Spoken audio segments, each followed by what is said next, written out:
Are you not entertained? Maximus vs. Tigris full fight. Gladiator 2000. Relive one of the most epic battles in cinematic history. Maximus Decimus Meridius, Russell Crowe, faces Tigris of Gaul in the Roman Colosseum. This is the full, high-stakes fight scene from Ridley Scott's Gladiator 2000. In today's Hollywood Insider Spotlight, we look back at the savage fight that changed the trajectory of the arena games. Known as the Spaniard, Maximus. The facial features are stylized to look like a stoic, godlike warrior, designed to intimidate opponents in the arena. The crest. It is topped with a distinct flowing mane or crest, often depicted in concept sketches as being reminiscent of a lion's head to tie back to his name and the tigers in the arena. Armor and weaponry, axe and shield. Unlike the traditional sword and shield gladiators, concept art for Tigris typically showcases him with a large, heavy battle axe and a circular shield. This was intended to make his fighting style feel more brutal and barbaric compared to Maximus's disciplined Roman technique. Heavy plate. His armor is much more ornate than the standard gladiators, featuring polished metal greaves and pauldrons, shoulder guards, that suggest his high status as a retired champion who has amassed great wealth. Visual inspiration production designer Arthur Max and costume designer Janty Yates worked to make Tigris look like a beast that had been tamed but remained lethal.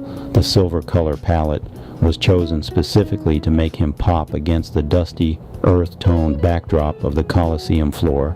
For modern recreations, digital artists often use these original concepts to create high-detail 3D models for printing, focusing on the mechanical hinges of the mask and the intricate engravings on the chest plate. While the film Gladiator took significant creative liberties for visual flair, many of its character designs were loosely inspired by real historical gladiator classes, types, that specialized in specific armor and weaponry. 1. The Murmillo, the Fishman. This type is the primary inspiration for heavily armored fighters like Maximus in the later arena scenes. Design. Known for a large, high-crested helmet, the Galea that originally featured a fish-shaped crest. Gear. They carried a large, rectangular, legionary-style shield, scutum, and a short sword, gladius. The Collector, +4, too. The Retiarius, the net fighter. Though not seen as a main character, this class inspired the lightly armed fighters often pitted against the heavy tanks. Design, uniquely fought without a helmet or shield. Gear, armed with a weighted net to entangle opponents and a trident for stabbing. They wore only a loincloth and a metal arm guard, manica. YouTube +4, 3, the Secutor, the Pursuer. This class was specifically designed as a counter to the Retiarius design. Their helmets were smooth and egg-shaped with tiny eye holes so the net and trident couldn't catch on them. Role. They were pursuers who relied on heavy armor and constant forward pressure to exhaust their lighter opponents. TikTok +4, the Thraex, the Thracian, inspired by the warriors of Thrace. These fighters appear in several group battles. Design. They wore tall greaves on both legs and a helmet with a distinct griffin-headed crest. Gear. Armed with a small square shield, parmula, and a uniquely curved short sword, Sika, designed to reach around an opponent's shield. The Collector +4, 5. The Bestiarius, the Beast Hunter, the most direct inspiration for the mechanics of the Tigris fight. Role. These were specialists trained specifically to fight wild animals, including lions, bears, and tigers, rather than other men. Gear. They typically used long spears to keep dangerous predators at a distance. TikTok +4, 6, the Dimachorus, the dual wielder. While Tigris's axe and sword combo is historically debated, the concept of a gladiator using two weapons comes from this class.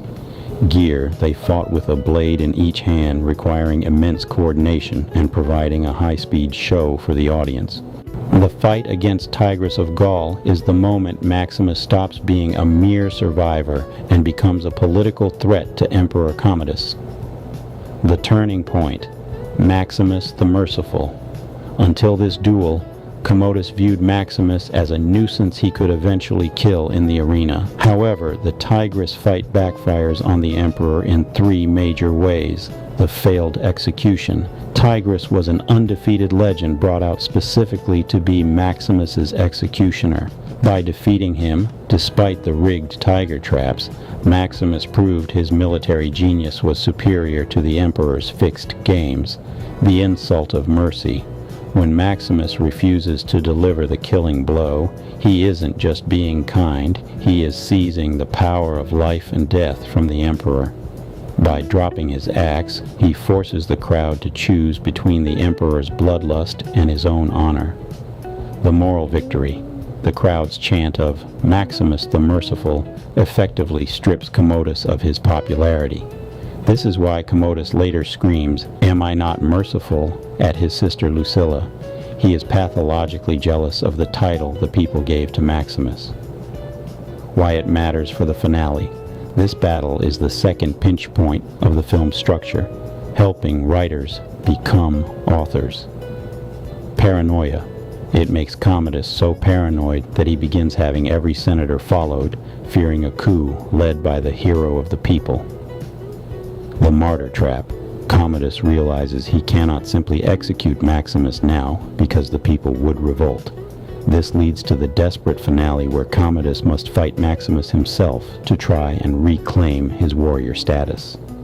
The shift in mission. After this fight, Maximus stops saying, "I kill because I am required to," and begins actively plotting with Senator Gracchus and Lucilla to overthrow the empire and restore the Republic.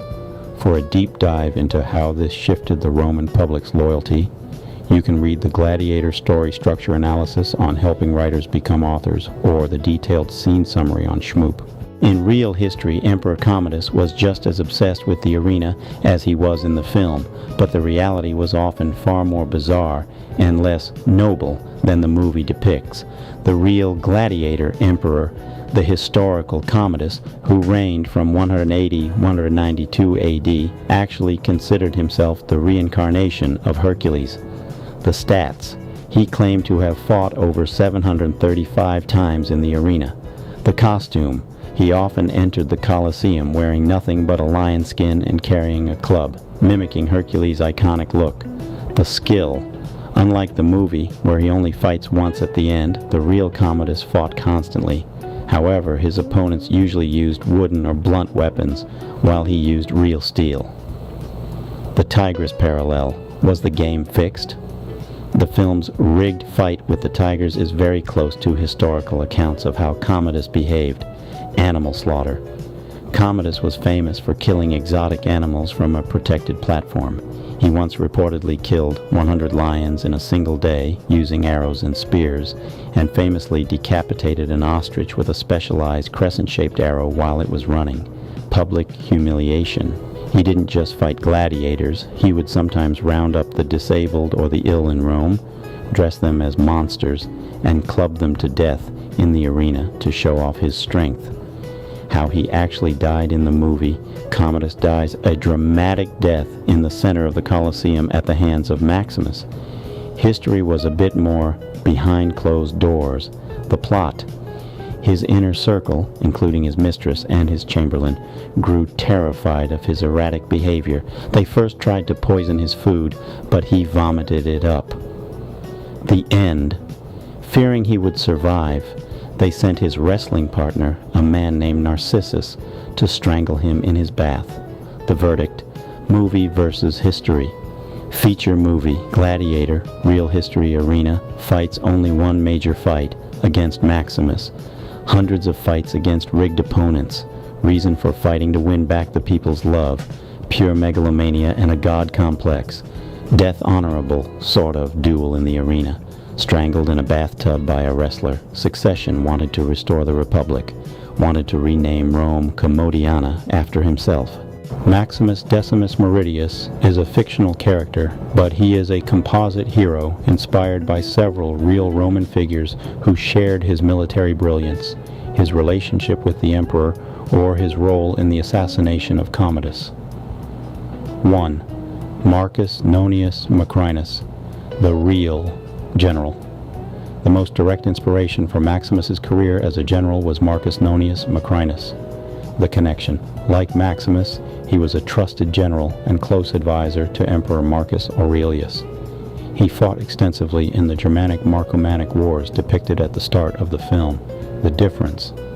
Unlike the tragic hero, Macrinus enjoyed a long, successful career, remained wealthy, and was buried in a lavish tomb discovered north of Rome in 2008.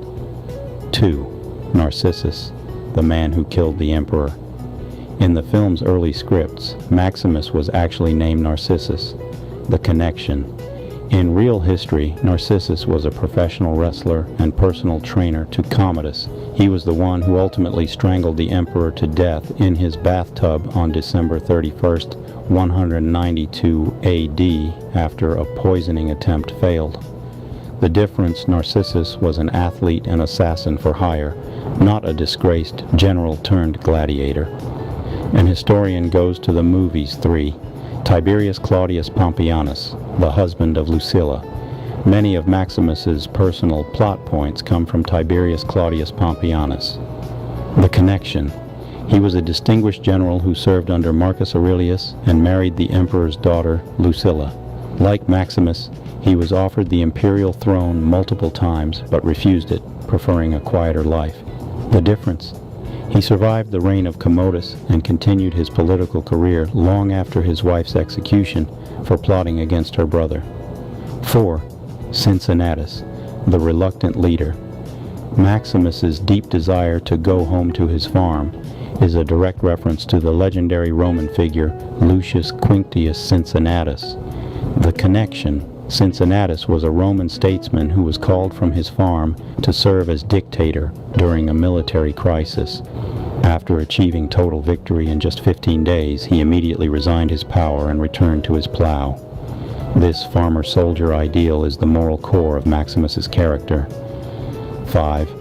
Avidius Cassius, the rival successor. Another minor inspiration was Avidius Cassius, a general who declared himself emperor after hearing a false rumor that Marcus Aurelius had died. This mirrors the film's tension regarding who the true successor to Aurelius should be.